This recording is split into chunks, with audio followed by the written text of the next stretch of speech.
welcome to Heineken Rugby Weekly, the new podcast from the 42. Each week we'll bring you behind the lines with expert analysis, tactical insights and engaging conversation around the international and club game. Our expert analysts will ask the hard questions and answer any you might have every Thursday. We'll also have a feature interview with some of the biggest names and most interesting characters in the game. I'm joined, as we will be each week, by former Leinster and Connacht out half Andy Dunn. Andy, how's things? All well, thanks. Good. And we're also joined by the 42's Murray Kinsella, who's just back from his own player management welfare. He's been sunning himself in Italy over the last week. Yeah, very well refreshed, although I'm just come back from injury as well, so it's not all been easy. We'll manage your minutes carefully.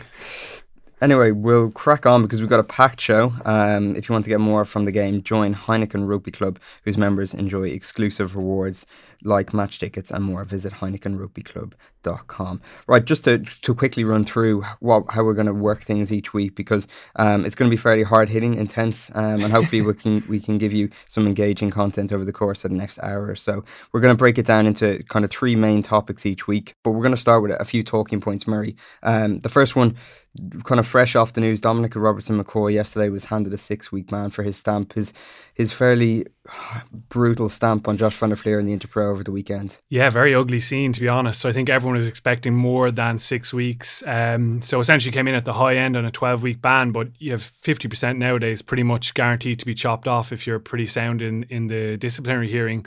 For me, this ban is a bit of a joke. 6 weeks for a clear and obvious deliberate stamp onto someone's head, kind of neck area, especially at a time when that head injury thing is such a massive part of rugby and such a big concern, and with great reason. So yeah, for me, this is just another example of the disciplinary procedure just getting it wrong and just being too lenient with players based on a good record. It was a very reckless act, and for me, he should be out for longer than 6 weeks. Yeah, Andy, presumably you saw the incident. Josh van der Fleer was very fortunate to escape a serious injury. Yeah, it's really shocking actually that he only got 6 weeks. To me, I wonder how Peter Clohessy feels about it. 94, I think he got a 12-month ban. He was vilified in the press, like a public hate figure, and he was actually sent to Australia like a convict. Yeah. Played some Queensland Reds rugby after about 7 or 8 months of the ban. So when you consider, what is that, 24 years later, you're getting 6 weeks for the same offence, you would worry about the trends and the direction in which disciplinary hearings are going. Yeah, and this is a trend. Like Simon Berg and Scotland Prop got the same ban last year for something similar. It actually didn't even look quite as bad. He didn't make as clear a contact on the head. So it is a worry. And you're seeing like Matthew Bastareaud get 5 weeks for clearly striking someone in the back of the head on the ground, really deliberate assault on someone on the ground. It's concerning, and I think people who are making these decisions and the lawmakers need to take into account that people watching the game are really horrified by this. People who haven't played rugby and haven't seen that dirty side of the game that it used to be back in the day. So yeah, I think they need to really sharpen up those sentences. Yeah, Joe Marler has been in the headlines kind of the last week or so. Obviously, he announced a surprise international retirement at the age of 28, and he did a very honest interview with the Rugby Pod during the week, basically saying that he explained how he would seek a way out of England camps. What did you kind of make of it? And Darren Cave has been tweeting it, and the debate has kind of raged in the last few days over it. Yeah, like I thought Marler's comments, first of all, were really fascinating. It was a real honest insight. I don't think he was saying he was deliberately going out to injure guys. I think he was kind of trying to sum up a sense of he had this anxiety about going away to England camp based on his missing his family, and maybe kind of subconsciously he was doing these kind of crazy acts on the pitch, which certainly aren't excusable to get out of that situation. I think that's someone being honest, and I think Darren Cave, he tweeted about it. He said, I'll actually read out the tweet. He said, media complain about players being boring and spoon-fed messages from press officers to regurgitate at press conferences, and then a player opens up and he gives a fascinating insight into how they actually felt and they get hammered. I think that's actually quite fair from Darren. I guess as an ex-player, Andy, how did you take it in? Would you be agreeing with Darren Cave in that instance? 100%, yeah. I think it's unfortunate that is the media at its worst. There are headlines that suggest quite the opposite of what Joe Marler's sentiments were. He I suppose showed some vulnerability and was very honest, and it was raw, and he talked about things like, when your head's not in the right place, you might self-sabotage. He wasn't doing it consciously. It was, as he said, was quite a fascinating insight, and to belittle it in a way down to, I sought out red cards to avoid English camp is, it's unfortunate. Yeah, it's a bad trend maybe in certain sections of the media. I think we try and do our best not to go that way, but it's just an easy headline. It makes it far more extreme than what it was, and there's subtleties to it. And I guess it was interesting that it comes from a podcast, and then you chop out one section of that quote, and it sounds very different and it reads very different to what it was. Not that we're excusing Joe Marler smacking people and getting red cards and yellow cards, but it was, I suppose, disappointing that a player was honest. And has had to come out and say, listen, this isn't what I meant. And now other players who maybe would have been clarified for the RFU. The RFU and him. Probably not having heard the interview themselves. So I think other players will be maybe a bit more hesitant about being honest. Yeah, well, absolutely, and it's going to make everything more homogenized and insipid from every single player. Why would you, give a soundbite as such? I mean, I worked in recent years as a physiotherapist. I am a physiotherapist, but I worked in professional cricket, and there were huge issues around stress and mental health issues for their players. They were away 270 to 280 days per year on average, away from their families, touring, and now they are longer tours in cricket, and they had a lot of issues around that and had to address it. And I think Marler was echoing that type of mental stress of being away when he had a young family. Suddenly he was going away to Penny Hill, and these places are 5-star prisons for 6 weeks. You're up training 3-4 days a week, high intensity homework, video analysis, media pressure, all that stuff, and he's got 2 very young kids at home. So it is understandable for him to talk about that difficulty he faced. But yeah. Yeah. Our final kind of headline that grabbed our attention this week, Murray, was Sevu Reece, whose Connacht have just announced that he won't be joining the province now in November after his recent court appearance. Obviously, disappointing news from their point of view, but probably the right decision. Yeah, you'd have to say it was the right decision. That's a lot of baggage coming over. The court case was kind of reportedly around domestic violence. And while he wasn't convicted, there was kind of guilty plea there. I read in the New Zealand Herald. So, yeah, I think after what Irish rugby has been through in the last year or so, I think the RFU would have been extremely hesitant to go there and bring in that baggage. For me, it's a smart decision. Yeah, they're losing a good player. He's in unbelievable form in the Mitre 10 Cup. I think 6 tries in 8 games, really lighting it up and pretty hard to tackle. So the fans rather will lose an exciting player there, but I think for me, in terms of business, which I suppose rugby is at the end of the day, it's a smart decision. Murray touched on the kind of the rugby point of view there, Andy, but Connacht seem to be in good health in the back line. I mean, the start they've made, they've got plenty of options there, so maybe it's not a big of a blow as maybe at the start of the season or when they announced the signing back in May. Yeah, I always think, and it's probably unfair to the wing 3/4 of the game, but if you're going to call them the icing on the cake a bit more often, they're not going to like it. But I think in reality, if you've got a guy who they're looking to sign who will centrally change what they're doing, it's probably a bigger loss to them. They're looking at systems changes, they're looking at the entire direction, the strategy and the tactics that they employ. When they get a lot of that stuff right, they maybe won't find finishers as lethal as this guy, but they'll find guys who are close, and they certainly aren't without them, with Adi Alokan and Matt Healy and various players who have wheels and can finish. So hopefully it's not too big, leaves too big a hole in their squad.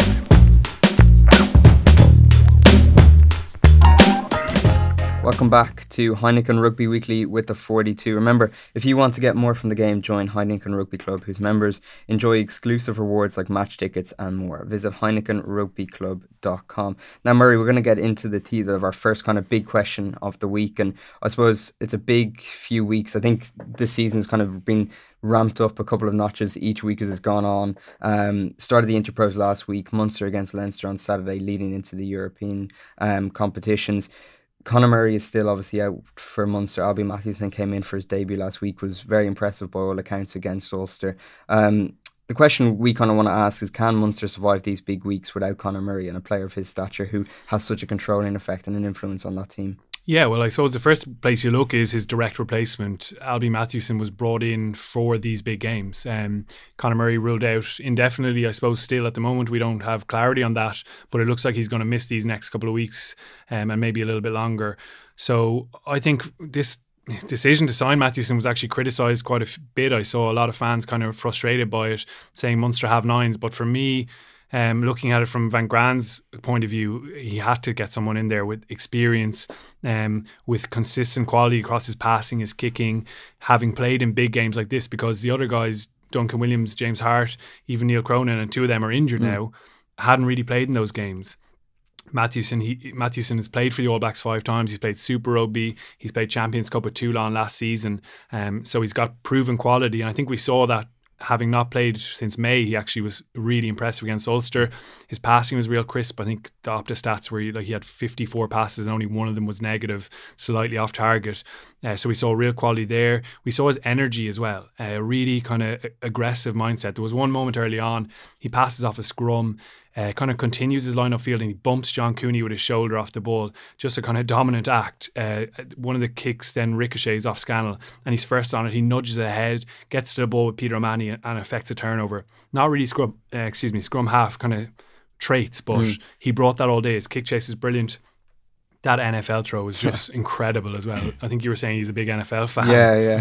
And it was a real cool moment, but also just showed his energy and desire to get tempo into the game. I thought his box kicking probably was a little bit off where Conor Murray is, certainly, but for me it just showed why they've signed this guy, and if he can build that partnership with Joey Carbery, it's going to leave him in a good place to survive without Conor Murray. Like, what did you make, Andy, of how the two of them linked up? Yeah, I thought Mathewson's energy levels were what stood out, as opposed to, zeroing in on a particular skill set. It's tricky to match Conor Murray in terms of box kicking quality. Not many people in the world will do that.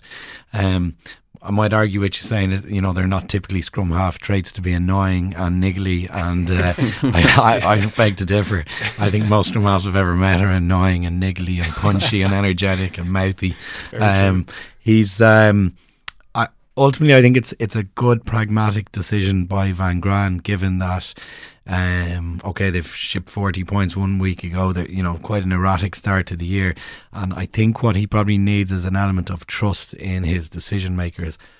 They do have young alternatives. James Hart has had a reasonably successful period over in Racing Club, a very high success rate in terms of his goal kicking, but he's picked up an injury. Obviously Murray is injured, and Cronin is there. And I think Duncan Williams he's the only other fit option. He hasn't quite pushed through for them on it, and he's been around the squad. But in terms of establishing trust, I would say, among their lead players and their management on a big European night, I understand them being pragmatic. It's not for the betterment of longer term Munster rugby and development, but you'll find nobody cares if they win, and if they lost with younger players heavily in a European game, it puts a lot of squeeze and pressure on them. So I think it's pragmatic, smart decision making, and given the period that's ahead in the next 3 to 4 weeks with Murray injured. Yeah, and Carbery's massive part of it. Munster in the last couple of years were probably too heavily dependent on decision making at 9. Well, that makes sense when Conor Murray is the guy making those decisions, when to kick, when to pass, when to snipe around the side. You always wanted them to push into having a more of a sense of kind of dual ownership in that halfback pairing. Absolutely. And Carbery's growing into it. I know these games against Leinster, if he's going to play, we still don't know, against Exeter and Gloucester in Europe, they're going to be the real test for him. But I've seen growth in just little things like his play calling. I think there was one example against Ulster in the first half. They had a scrum just outside the 22. It's a kind of tricky area because you don't want to pass back into the 22 and risk that losing that line out. But he just threw a skip pass to Goggin, shipped on to Andrew Conway. Kernahan kind of is drawn up the left wing for Ulster, and Conway puts the ball deep in behind Nelson, who has to turn and kick back to touch. And now they have a line out just inside the Ulster 10 metre line. I thought it was a clever and simple play call, and I think he's getting better at those things. There's still bits iron out, he's still looking for that cross kick maybe a bit much, kicking when there's no one there, but he's also delivering some beautiful cross kicks, and he's really prompting guys onto the ball with his passing game. I think he's linking well with Scannell in the midfield there. So I think it's still early days for him as a 10, Andy, but we're seeing growth already, aren't we? Absolutely, and I think it's without question he has raw materials to beat the band. I actually didn't realise how fast he is over a long period until I saw him finish that try on was it Friday or Saturday? Sorry, against Ulster. Yeah. But a key thing is that he wants the ball. He's going looking for it actively. He wants to be in that role where he's making calls. He will get some of them wrong, no doubt. But I don't think it's going to perturb him. He's going to go back in there and look for it again. He's hungry and he's a guy who wants to be on the ball. It's probably one of the key traits as a 10. And in terms of how he links, hopefully in the future with Murray and right now with Mathewson going into these 3 games, one of the key aspects of what that will deliver for Munster is they'll dilute responsibility. I think if Joey was starting with Conor Murray right now, they'd probably have a bit of a status quo and Conor would be making a lot of those decisions. Joey has to take responsibility, which I think he's happy to do. He may not and most likely won't get everything right, who does, but he's I'm very excited actually about the next 3 weeks for him and for Munster, and I'm curious to see what style they will actually try and take into the games. I think, will they try and evolve, or will they allow themselves to evolve in the heat of battle right now, or will they maybe revert to a more traditional style? Yeah, and I don't think they should be afraid of that either at times. Like, the pack's been a little bit inconsistent maybe so far this season, but you saw against Ulster again, albeit against a weaker pack, like when they go direct and when they go with that maul, and when guys like O'Mahony and Byrne, when Cloutey's back in there, Tommy O'Donnell adding real energy as well, when those guys really fire, their pack is a really fearsome unit. And I think they have a lot of responsibility as well with Conor Murray missing. I think everyone takes a little bit more responsibility with him missing, the key guy, the one who takes a lot of things on his shoulders. So I think they can make life easier for Mathewson and Carberry, as they did against Ulster. You talk about an armchair right for a 10, but Mathewson had a lovely clean ball to pass away consistently and getting turnovers and allowing them to counter-attack as well. So I guess to answer the question, I think they're going to be okay for the next 3 weeks. Obviously, they'll be a stronger team with Conor Murray there, especially in that away game against Exeter, home to Gloucester. But I think there's signs so far that they can kind of evolve and develop over the next 3 weeks. And so far, I think it's been promising. And Mathewson, I think, was a really good buy, a short-term solution to a big problem. So I think they're going to be okay. Yeah, Van Graan described him as a world-class player to bring in. Just finally on this point, I suppose there's been a lot of talk about the selection for this weekend's game at the Aviva Stadium.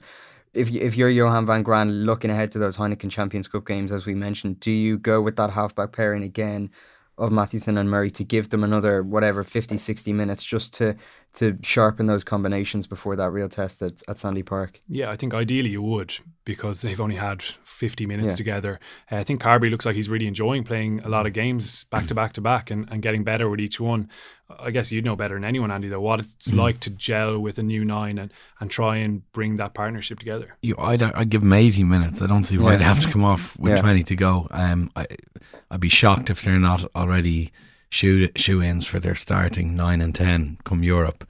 And physicality and injuries withstanding, that they get through the game fine. I don't see any reason, unless they're having a shock. Yeah. And they want to, it's affecting the actual outcome on Saturday night. If things are going reasonably well, they got to get 80 minutes together. Ollie Campbell, the ex-Irish legend, would famously advise for halfbacks, 9s and 10s, you cannot hit any form unless you get 3 80-minute periods in a row. And I always thought about that as an interesting idea really behind playing 9 and 10, just to get into that comfort of making calls, combinations, confidence, all those things. 3 80 minutes in a row is, and I as a rule of thumb, I didn't get many chances to get 3 80 minutes in a row. Maybe that's why I can argue about my form historically, but I do think it would be important. I'd like to see both of them get 80, not this kind of 65 lark. Yeah, be fascinating to see. Johan Van Graan obviously names his team for Leinster at 12 o'clock on Friday.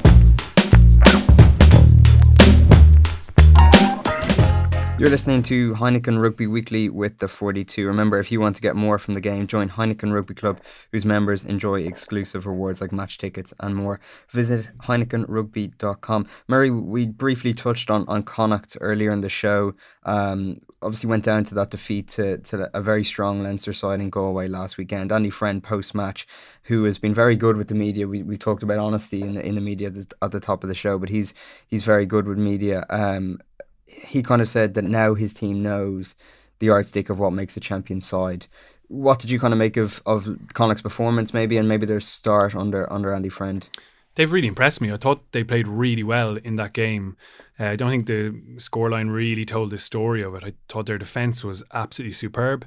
There was just a little bit of magic from Gary Ringrose and his one clever little kind of bit of play from Tadhg Furlong as well, just kind of pointing the way, opening the gate a bit, getting that bit of separation between, I think it was Quinn Rue and Delan, then Sean O'Brien on the outside. If you look back, he's just kind of waving his right hand. And obviously a maul try as well that they'll be disappointed with. But apart from that, I thought they were excellent defensively. I think they have been all season so far. 2 wins from 5 isn't the greatest record, but there's been loads of impressive elements to that. But there are kind of glaring kind of issues for them, I think. And the discipline is a massive one so far. Like, look at their penalty count. It's 12, 9, 17, 9 and 15. And those 2 games where they were under 10, they won both those games. And it's not the only reason you win or lose a game, but if you're giving up 12, 17, 15 penalties against teams like Glasgow and Leinster, you know, you're asking for a beating there because you're giving them really good field position. So I think that's a massive thing for them to fix. Their average penalty count is the second highest in the league behind the Kings, who are always under the pump. And that kind of magic count, like Joe Schmidt looks at getting under 10, under 8 at times if he can, and you're going to be in good positions on the pitch to win. Like, obviously opposition pressure causes those penalties, but there are very avoidable ones. I think just before the maul try, it was contact in the air at line out time from Sean O'Brien. An avoidable one, just maybe a bit of naivety in the air, and learning from those moments under pressure in big games is a really key thing for them. I thought also that just when they were, you know, those long passages of defence that Leinster put together were really impressive. We'll talk a bit more about them later. 21 phases, 19 phases, 20 phases. It's laudable that Connacht are trying to keep the ball in hand and build pressure and use their skills and back themselves to break a defence down. But when there's 14 men in the front line at times, like, where's the space? Where's your decision making? And Leinster do really well in the backfield. They cover it really well, so you only get a glimpse of a window to kick into it. But there was one moment in the 11th minute where Carty did that. He had a kind of long, kind of diagonal kick to the left. It bounced into touch, rolled in about 5-10 metres out from the Leinster try line. Suddenly now you're applying real pressure to their line out in a place they don't want to be on the pitch. So I think they're probably can be a bit more of that kind of decision-making ability in those long passages. Like, their tempo is excellent and there's so many things to like about their attack, but I guess, Andy, you've been in that position of trying to get through a front line that has that many bodies stacked in it. There's always going to be a bit of space in behind. Yeah, I think Carty has huge potential, and I think he's got quite a bit of imagination. I saw him play a game last year where he did 2 chip kicks in a row. He caught one off his left. He, as the fullback came up, he chipped one off his right and caught it again. It was a Pro 14 game then in the sports ground. So he's not without creativity, and he can innovate. What that hallmark of champion sides, which is so difficult to achieve for many teams, and Andy Friend alluded to it when he saw, okay, we've seen what champions look like. When we think of Leinster and we think of O'Gara and O'Connell and Mick Galway and Anthony Foley's Munster sides, I think one of the key characteristics is a relentlessness when you find a weak point. And I think sometimes we embrace a variation in your game. Sometimes a kick like Carty put in that 11th minute worked, and you know, a more experienced, maybe tougher around the edges type senior player will just repeat that and repeat it and repeat it again and again. You know, I remember Carlos Spencer was not renowned for being a tactical genius, but I played a game for Bath against him for Northampton where he launched a bomb on a Tongan winger we had called Celesi Finau. It was raining. Celesi Finau dropped the ball. It was 3 minutes into the game, and he spent the next 60 minutes of the match verbally badgering him, telling him he was going to put the ball in the air at the next scrum, doing it, and Finau would drop it. And I think that relentlessness, that toughness, when you've got your foot on their throat, is why take it off? Why vary your game? Just keep choking them. So I think that's something Connacht could introduce, because they were not really making the headway they would have liked. Like 21 phases, that actually really invigorates Leinster then when a turnover happens. So they got a bit of mileage out of that kick from Carty, and I think they should have stuck with it. It can look a bit negative at times, but it works. Yeah, I think they're really cognizant. Like, I like the language of that they've got a yardstick. Yeah. He calls them a developing team, and you don't want to give yourself excuses for losing, but I don't think they're looking at it that way. I think they're looking at Leinster as, we want to be that team as soon as we possibly can, and we're not far off that level. They weren't far off in this game. I mean, yeah, they needed that little moment that Ringrose provided, possibly, but they do have those creative players, and that'll come in a different game. I think there was so much in that performance that would have beaten another side, that would have created an opportunity, and just that moment where someone breaks through or a defender slips off a tackle. Like, Leinster's defence is obviously incredible, but I really don't think they're far off. I think the turnaround has been really quick, and I really like that language around the team. I like their mindset now. I think the positivity and the work rate that he's getting out of the players just underlines clearly how together they are again, how happy a camp it is, and I'm excited about the direction they're moving in, but they're still a little bit off. Yeah, like you mentioned their naivety at the top of this section, and how long does that take to develop in terms of decision making? I think the perfect example is the opening game of the season against Glasgow, where they were, as Andy said, they kind of had the foot in the throat. They had the game won with 10-15 minutes to go, and they squandered that lead. How long does that take to develop? Can that be developed in the short term? Because you say they're not far off. They certainly got the players, they got the mindset, the appetite, the work rate, and the skill set. But how can you develop that? I think it's probably down to how many times you've been in that situation. And already this season they've been in very tight games. Against Glasgow, again, was one that got away from them. And I think it's probably how you learn from it. I think that was one of the issues last season. The players actually felt they were getting in these situations, maybe not exactly similar situations, but they weren't reviewing it probably honestly enough or in enough detail to get better at it. So I think these things can happen quite quickly, and you saw on their run when they won the Pro 12 as it was under Pat Lam, how quickly you can learn, and when you get a bit of momentum behind you, that these things can happen quickly. Like, if they go up to Ulster and win there for the first time since 1960, and Carty manages the game really well, and he has players around him pointing out that little space in behind to kick into, like, his confidence can just soar, and the team can feed off that. I think you've mentioned it already. The penalty count, like, they have objective data, they've measurables on this in terms of going from where they are with, like, very, very strong building blocks, a happy camp, which is sometimes thrown around, but that is not to be underestimated in professional sport. A coach who seems to have the backing of all his players and his own, his employers, Willie Ruan and CEO are delighted by the appointment.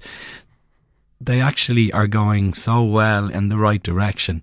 When they take emotion away from it and just look back at, like, 17 penalties, 15 penalties, the amount of pressure that's relieved on opposition teams because of those that lack of discipline Connacht are showing. You think of 15, 16 phases in the opposition 22, they're absolutely shattered physically. You give a penalty away, they kick 40 metres, they win their own line out, they might maul, they'll sap the energy of your forwards, and suddenly you've made 15 tackles yourselves, way further down the field. Instead of converting that into a penalty, a 3-point, come away from something in the opposition 22. I think they need to be very clear, scientific about this. Joe Schmidt's teams are it's probably his greatest strength, and it's similarly one of his least celebrated, that as a coach his teams are incredibly disciplined. How he gets inside a referee's head, how he analyses referees the following week is well known. I think they need to be really cold and clinical and say, okay, we've got so many of these things right. 17 penalties in a game, they've got to be half in that, and I think that they will take a big step by doing that. It's hard to actually do, because are they, the likes of their back rowers, are they suddenly being slightly less competitive than they were, and do you take that away from them? I don't know. They're going to have a bit of trial and error on that, but the numbers have to go down. Yeah, Connacht up to Belfast, of course, on Friday night for that Interpro. They haven't won there in 58 years, so it's a bit of a tough task. We'll move on to Leinster now. Before we kind of get into the nitty-gritty of their win in Galway and kind of looking ahead to their few weeks, Murray, you sat down with Rob Kearney during the week. Yeah, caught up with him. He was over in Goodbody in Ballsbridge. They just announced a partnership with Rugby Players Ireland, which Rob has been involved in integrally, chairman of the executive board now. So they're giving bursaries to 12 players to help with their off-field careers, which is a really positive thing. So Rob really welcomed that. But it was just interesting to catch up with him. Before he started into his season, he'd mentioned he was clocking his fastest speed times in 6 years. Which was a great little brag to get in before the season started. But I just started by asking him if that's translated into his on-field form.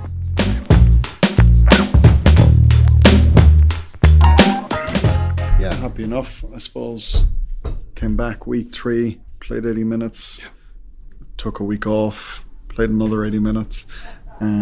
So hopefully now this weekend, if I play, you want to try and get a few games on the bounce where you're going week on week. The week on, week off works well sometimes when you're towards end of the season, you're April, May, and you're in finals rugby and playing big games. Yeah. But at the start of the season, you want to get a few under your belt. Yeah. Just to get a plug in, we're here in Goodbody, new partnership with Rugby Players of Ireland. Why is this kind of thing important? Yeah, I think I suppose it's important for the players. We're in a fantastic position at the moment to be playing professional rugby. We get well played, we get very well looked after, but the transition out of rugby is pretty difficult, and it's something that a lot of players struggle with, and it's difficult to deal with. So, Rugby Players Ireland do a huge amount of work helping players transition, or I suppose training them to try and make that transition as best as possible. And then you've got some of the bursaries here which are enabling some players to go and do some further education and whatnot. So it's all very helpful and based around making sure the rugby players are good people when they finish up the game and they can get into whatever line of work they want to. Last time we spoke, you had mentioned you were clocking your best speed times in 6 years, feeling physically sharp. Like, have you felt that translate onto the pitch when you played those 2 years? Yeah, probably not fully yet. So it was, those speed times were done during speed sessions. So you're just on an Astra field running dead straight as quick as you can. I haven't managed to clock a super quick one in a game just yet. There's a lot of games that you just don't get the opportunity to do it. But I suppose it's a work in progress a little bit. When the opportunity does come to open up, hopefully it'll be there for me. How quick is your quickest? Quickest, well, since there's having a little bit of an argument at the moment with Peter Tierney, who does all our GPS and stuff. I thought I ran a 10.1 there a few weeks ago, and he showed me all the detail when it came back as a little spike. So a few of the lads are calling me Spike at the moment. But the 9.7 meters per second is the quickest that I've clocked in 5 years. That's good going. That's good going. Like, it was very honest to you when we spoke about the fear of injury you went through, and kind of coming off the back of Michael Owen talking about a similar thing. And like, that's always struck me about you, is how honest you are when you're speaking to us in the media, which is maybe a bit different to some other guys. Why do you think you've always, or recently more so, found that kind of easy to do?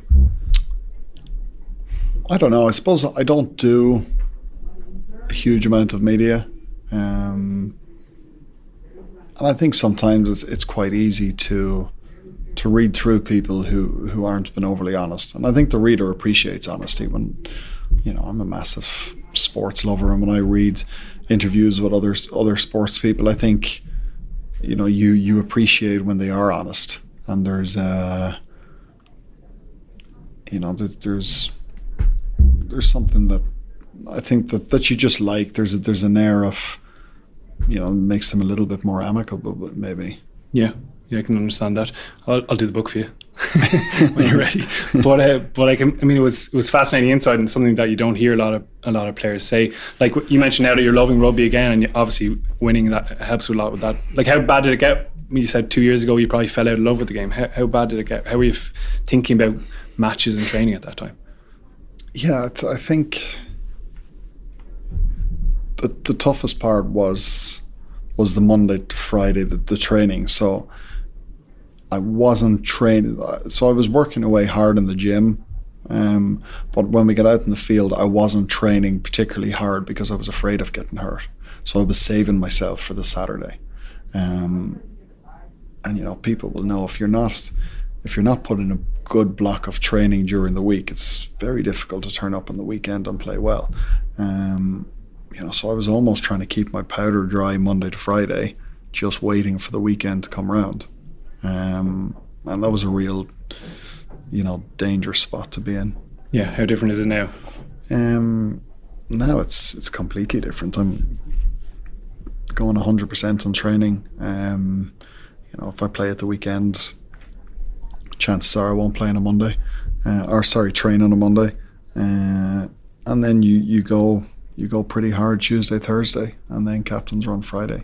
So my ability to be able to commit to training on the field has heightened massively, which then in turn makes you a more robust player, which means that you're able to put a lot more miles on the clock, I suppose. Yeah, like when you're going through that tough time, I suppose every player, coach gets criticised at times. It's part and parcel of it. But when you're going through that phase, are you firstly aware of getting criticised at times, or does it affect you as a person? Yeah, I think firstly you are aware of it. You have a sense of it. And, when rugby is up and running in this country, it's a lot of what people talk about. So it's hard to avoid, and of course it affects you. It's only human nature that we don't like to be spoken about in a bad light. So of course a huge amount of mental challenges come with that. And I suppose you always just have to come back to believing in your own ability. And if you do believe in your own ability to keep going, your time and your opportunities will come to make amends for it. Yeah, you've been able to do that in the last year. I guess the role of fullback, people probably don't appreciate a lot of the work that goes on back there. I think that's part and parcel of it. A lot of criticism towards that kind of like Lee Happy, Mike Brown. Like, how much of your job is off the ball that we don't probably see? Yeah, good question. I don't really know. Would it be up around 60-70%? I suppose that is probably one of the frustrating things that, when people think of a fullback, immediately first thing that comes to their head is, really exciting counter-attacking. Yeah. Take a ball back and beat the whole team and score on the field. And listen, I appreciate that. I understand that that's probably the most exciting part of watching fullbacks play. I understand that it's at this moment, it's not the strongest part of my game is taking ball backs and stepping 5 or 6 lads and accelerating through one of the posts. So there's a huge amount, as you well know, there's a huge amount more to fullback play than just that. Yeah, well, tell me about the demands. Like, you guys are playing that 13-2 now, oftentimes, and there's so much ground to cover. Like, when you're in the middle of that, what are the kind of things that you need to hit on your checklist? 13-2 out of the field. If we're under pressure, or if we get into our 22 a little bit, you might move back to a 14-1. You're covering a huge amount of distance, so you'd expect your 15 to be highest on the meters gained every single week. What would you be looking at in that? You're looking at maybe 7.5 K of running, but then your high speed running would be up maybe at around 1,000 meters. So it's your high speed running that is the one that tires you out. You can jog back and forth across the field, but it's when you have to move a little bit quicker. So because of that, over the last couple of years, I've probably have to shave off maybe 3 or 4 kilos of my body weight, you know, so I'm lighter now than I have been in a long time. You know, so the real focus for me now is to make sure that my strength doesn't decrease with my body weight. Well, it's interesting. And you mentioned during the Six Nations this year, it was really interesting. You were talking about Dan Biggar, and you said every out half his cues, he has a couple more maybe than other guys. We won't go into him obviously specifically, but what are the kind of cues on a 10? Because that's obviously a big trigger for you in terms of where I'm going to cover. What are the cues that guys generally have? I suppose you're looking at 3 things. You're looking at their shoulders, where the shoulders are pointed. If your shoulder's pointed, you can't kick the other direction. You're looking at their eyes. You know, every 10 looks before he goes to kick somewhere. So if I see you look to a corner, you know, 9 times out of 10 you're going to kick the ball to that corner, and you're looking at their depth away from the game line. So the deeper they are, the chances, the more chances are that they're going to kick. If they flatten up, well then you have to flatten up with them, because the chip is more susceptible then than maybe leaving one of your corners open. Okay. We won't go too much into that, Harry. I don't want to give my secrets away, what I have left of them. Yeah, the aerial game is obviously something that you've always been successful at and have managed to maintain across, I imagine, quite a few changes. Like, how much for 15 has that part of the game changed in the last 5 years, even more recently with the amount of focus on the law now? Yeah, it's getting a little bit tougher, because I think other players and other teams are starting to realise just how important it is, and other teams and players are getting very good at it. You know, and it's not as much around this time of the year, but as you move to internationals and you move towards finals rugby, it becomes even more of a component of the game. Yeah. Because teams don't want to have the ball too much more. They want to get out of their own grey zone, and they want to kick for territory. And if you can kick the ball 25 metres and regather it back, you know, a lot of time aerial stuff is a big momentum shifter in games. You know, so that's probably something that Joe has always, you know, from his very first couple of years in Leinster, it's been a huge cornerstone of his games. And, you know, while you might think it's just a bit of kicking and catching, it does manifest itself into bigger moments of games. Yeah, and those kind of little details are probably an area I'd see you thriving. Like, even like your work on the ground after you get tackled. I know there was probably one against Connacht. One at the weekend, yeah, which was frustrating. But I mean, have you put in a lot of emphasis in your game on those little things that maybe make a massive difference that we don't appreciate often? Yeah, well, I suppose it's important to understand what coaches want from you. You know, and I suppose Joe is the coach that I've worked with the most over the years, and ball retention is a huge part of the game. And when you take the ball into contact, you know, it's up to you to get it back as quickly as possible and as clean as possible for the number 9. You know, so your fight in the ground it's a pretty important component of the game.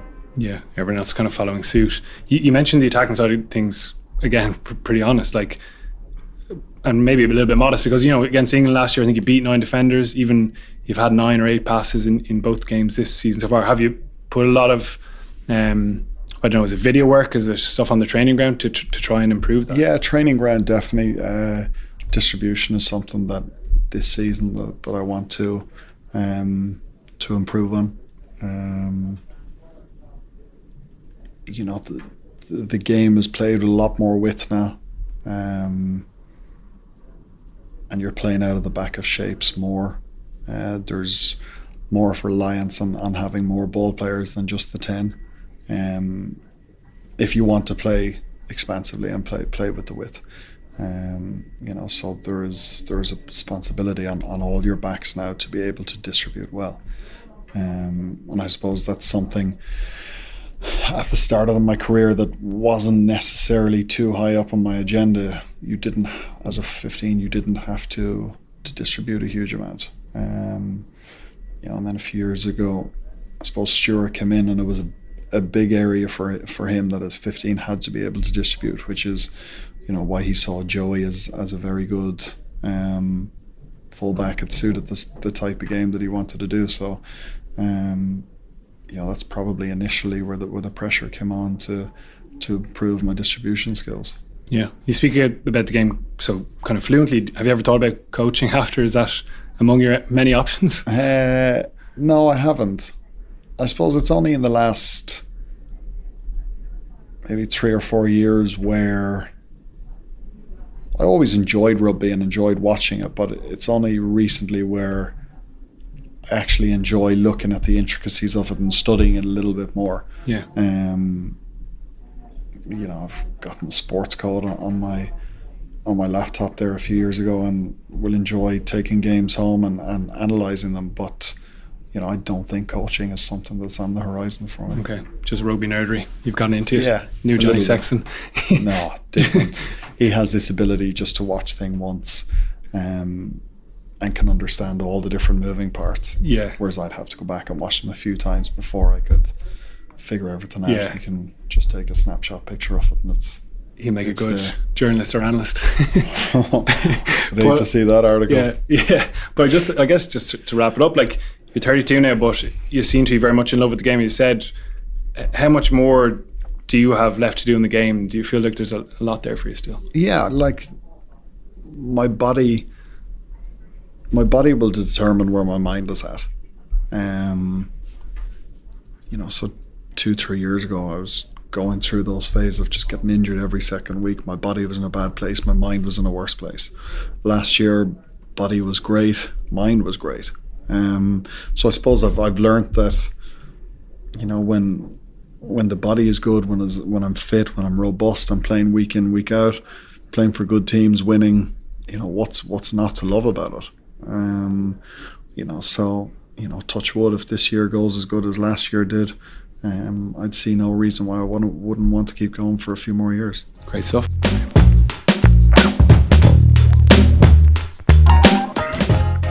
Welcome back to Heineken Rugby Weekly with the 42. A fascinating chat there with Rob Kearney. A big week again for Leinster, Murray. The question we want to kind of pose about Leo Cullen's side is a lot of the talk pre-season after their double winning campaign is how do they get even better?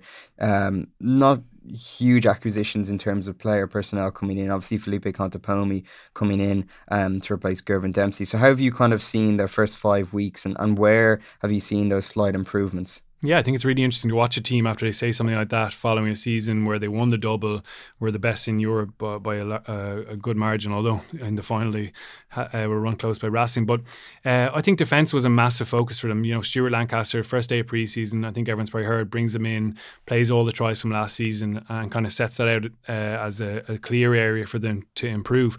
You saw it against Connacht last weekend, and the last 2 games against Edinburgh as well. Really impressive defence, conceding only 10 points, I think, having started the season a little bit shakily, but now I think we're seeing some of the stuff they've been working on. Hugh Hogan has been in there as contact skills coach, having worked with them last season, but now on a permanent basis. I think their tackle technique is really, really sharp. Like, it's such a simple part of the game, and you think at that level everyone's got really good technique, but you kind of get into sloppy habits maybe over the years. He's refocused on getting that kind of step in towards contact, just getting your lead foot close to the point of contact so you can get a good shoulder on and use your power. I think they're actually using their power really well in all areas of the pitch. I think athletically they look really good, and you've seen guys like Cian Healy losing weight but actually looking even more explosive than ever. I think whatever they've been doing in the gym, I don't understand that scientific side of it quite as well as I'd like, but it looks like they're making really good gains under Charlie Higgins in that department. Just in terms of their technique as well, there was one thing that stood out against Connacht was how they got really good chop tackles at times around the legs and then kind of pinned the ball carrier after the tackle. So they're kind of faking to roll away, moving off the ball, but also keeping hold of the ball carrier's legs, just buying a second for a guy to maybe barge in or jackal over the ball, and they really disrupted Connacht with that. Their decision making was good though. They've a lot of bodies in the line. It's either that 13 plus 2 in the backfield, so 13 in the front line, or at times 14 in the front line and 1 back there in Rob Kearney. I think they're getting really good decision making on when guys are dropping off that edge. So we talked about Connacht maybe picking out that space. They're not actually giving those big windows for a guy to kick into. They're being really good at deciding when to drop off, when to be a little bit harder on the edge, and not giving those big glimpses of grass. So that's allowing them to make double tackles quite often as well. And you're getting those kind of slow wrestling tackles, so that when they're not going into jackal, the tackle itself is actually slowing the ball down and allowing them to reset and get that really aggressive line speed they want. And you said earlier on, Andy, the lift they got from their defence was incredible. Johnny Sexton screaming at guys, kind of rubbing their faces in a little bit. It looked like they're actually enjoying the defence more than scoring tries. Yeah, I actually wasn't aware what you mentioned there about Lancaster first day of pre-season. I presume he showed a video of all the tries they conceded. All the tries they conceded, yeah. Okay. Took a while. Yeah. I'd say it was probably a good kick up the arse as well. If you sit and look at something in isolation like that and realise, okay, maybe we're not the finished article. I don't think there is any danger in that Leinster squad of arrogance sneaking in there when you've got the likes of Sexton as your captain. I think he'd be pretty punchy on that, and also Leo as well. But I think to have a team that loves defence it's actually really, really enjoyable to play in. It's the Canterbury Crusaders have that kind of model. They're the most successful team in Super Rugby franchise history, and vast majority of their tries in the successful seasons are from turnovers. They're from suddenly you're playing in a deconstructed environment. There's no organised defence against you because you're so aggressive in D. They actually prefer not to have the ball. To have the ball against very organised defences these days is tricky to break down. It's much harder to do that than it is to defend, be aggressive. And I think their attention to detail that you touched on there, we can look at it and be simplistic and say one guy's a good tackler and one guy's not so good a tackler. When you look at the things like their hip height, their how close their legs are to the runner when they make the hit, it's so important that the legs are close. It doesn't all come from shoulder impact, but when they're actually cleanly getting a guy down onto the floor, and you've got exponents like Levy, Van der Flyer, Sean O'Brien coming back into fitness, I'm sure they're leading the way. They're so technically good, and the group are learning from them. To tighten up in that area, it's scary to think how formidable they could become if they actually improve defensively. I don't see significant improvements possible in their attack because one thing I could suggest about their attack is that they had a very strange way of getting out of their own territory last year. They would tend to go into midfield off a set piece, scrum or line out, and then Luke McGrath would box kick from midfield in the 22 diagonally towards the touchline. They did it against Montpellier repeatedly. Montpellier had, I think, Benjamin Fall, Nadolo and Joe Tamani running back at Adam Byrne, and Adam Byrne got criticised because there's a 130 kilo bull running at him from 55 metres away. So that was a strange approach. I'm not sure why they did it. I think maybe it was to reduce the margin, or improve the margin for error rather, for the box kick potentially, but it puts a lot of pressure on their exits. So in attack, maybe that's one of the things they could work on technically, but that defensive stuff, it's scary. If they really work on that, they could be almost impossible to beat. Yeah, I think one of the things in attack, that Lancaster again, he's the kind of influence in this area. He talked about improving their set piece attack, wanting to score more first phase tries. And Contepomi's, obviously Felipe Contepomi's come in and kind of taken charge of that area. I think we're seeing some nice signs there. They're scoring tries off first, second phase. You saw it against Edinburgh with Devon Toner's lovely hands back to Luke McGrath. James Lowe scores. In that same game, it was Jack Conan. He just gets on the ball, just turns out the back and releases Johnny Sexton with a bit of time, kind of bouncing back against the grain. They're doing that quite a bit. The Sean Cronin try against Dragons, where they hit up into that seam just in behind the line out, and then they go back to the blind side, pick out a couple of forwards, tight forwards, and Sean Cronin bursts through. There's also a lovely little scrum play they've added in. Contepomi maybe where they're switching to the 12 and then the 12 screen straight behind the 13 back to Sexton, and he is his left wing inside, full back outside. Just these little kind of creative things that look like a bit of fun but are also so very effective. So I think that was a big thing for them to add in. And I've also noticed even more so this season, it's been a bit of a trend for Ireland and Leinster, Gary Ringrose using his distribution a bit more. Like if you actually look at the line break assists so far this season, he's on 6. So, you know, passes that put guys through for line breaks. And the only other people in that region are out halves. They're the only other ones who are up on 6. I think Duncan Williams has 7, so that's one for the Duncan Williams haters. But he's creating a lot of line breaks for his teammates now and stepping into first receiver. I guess, Andy, you've been in that situation where maybe all the responsibilities on the 10 shoulders. I think that's probably an exciting development for their attack and maybe for Ireland as well.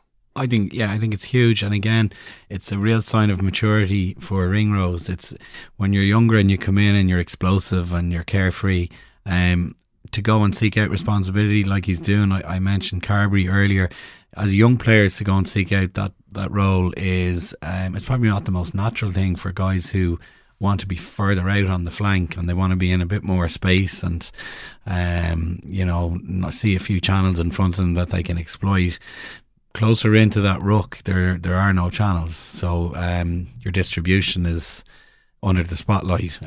My personal favourite year of rugby they ever played was when Will Greenwood played outside me for the season, and everyone said, God, you've really learned to grow and you're tactically much better. And it was not. Like, he was just taking huge pressure off me and really talking me through the game. He was telling the story of the game out loud and I was listening to him, and it made me look a lot better.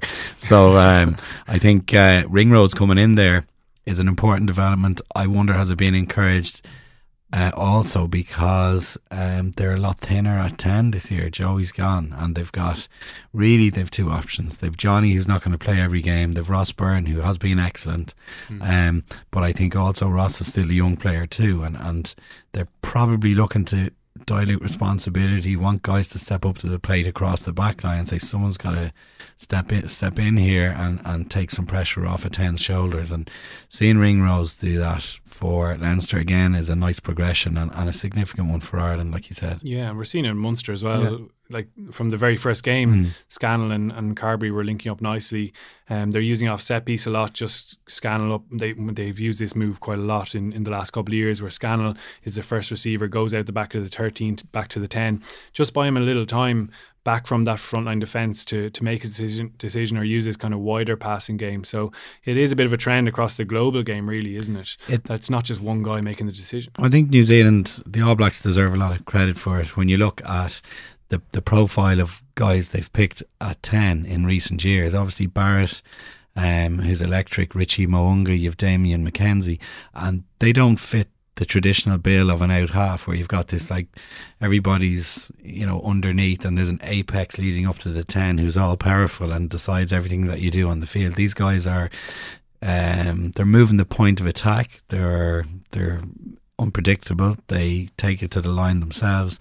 They ask questions of defences as a runner themselves, and it seems slightly less cerebral than what we're used to for a 10, but also it makes the game more exciting and it reduces your risk.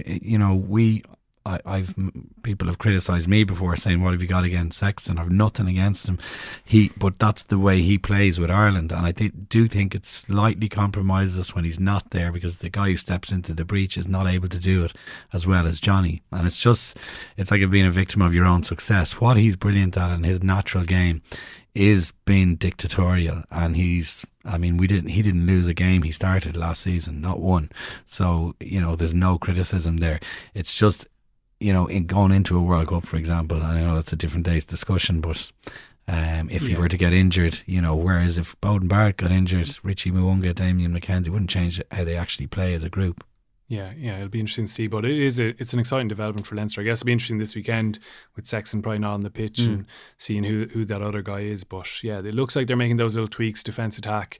Everything's still progressing, and it's crazy to think how good they can be. Yeah, we asked the question of Connacht earlier in the show, but just briefly, where Stuart Lancaster kind of touched on it earlier in the week, that when Munster's kind of inconsistent form was put to him, he kind of admitted as well that Leinster, they were very fortunate to come away with an opening day win against Cardiff, and obviously they were beaten at Scarlets, and they've had two strong home bonus point wins against Dragons at Edinburgh, and then went to go away and put out that statement of intent, I suppose. Where do you kind of see them now? Because leading into the Heineken Champions Cup campaign, they've obviously got Wasps, kicks off on Friday night against at the RDS, should I say, and then Toulouse. So where do you kind of see them? Are they, as we touched on, are they making those slight improvements to bring their game to another level completely?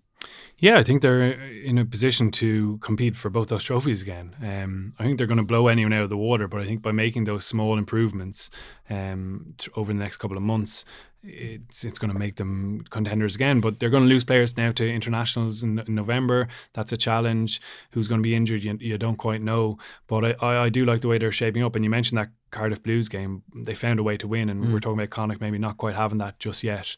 Leinster have that in buckets. They have great character, and they always find a way. So I think they're in a fantastic position, and even with guys taken out this weekend, I'd still actually back them to win again. Yeah. Andy, which way do you see Saturday's game going? My heart would be to see Leinster win, and I just have a sneaky feeling in my head Munster are going to pick them off. Okay. Yeah. Munster's record is quite poor at the Aviva, but do you think they can? We were just talking about it briefly before we came on air that it's nearly a free shot for Van Grant's side. I mean, there's not exactly how I would put it. It is a free shot, and I think that is dangerous. I think Munster mirror the Irish psyche very well, that almost as underdogs where we tend to perform better. I think we've managed to shake that off under Joe Schmidt, and going to England and winning a Grand Slam in Twickenham. We were able to deal with the mantle of being favourites, but I think Munster really, really relish that, okay, we're going to go up there and have a free shot. And I can see when we look at like Chris Clody, how strong and aggressive and dynamic Tommy O'Donnell looked.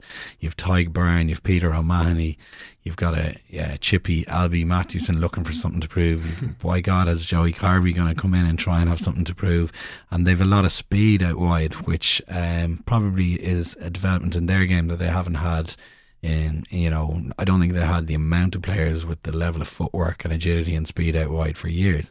So they're, with all their strongest first 15 available, I think they're really, really strong side. Their squad is nowhere near as good, if you look at a roster of 40 players compared to Leinster.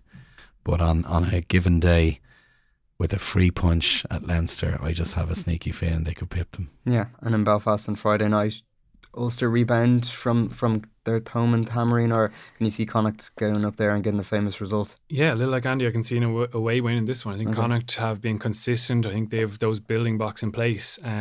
I think they'll weirdly have taken a lot out of that Leinster game, and having been so competitive in it, with a clear area of not giving away 15 penalties, and will probably win that game. So I actually fancy Connacht for that one, yeah. Yeah. Andy, your prediction? Yeah, me too. I'm with Murray on that one. Okay, brilliant, guys. Thanks a million. Andy Dunn and Murray Kinsella, thanks for joining us on Heineken Rugby Weekly with the 42. Remember, if you want to get more from the game, join Heineken Rugby Club, whose members enjoy exclusive rewards like match tickets and more. Visit HeinekenRugbyClub.com. Until next week, enjoy the rugby and take it easy.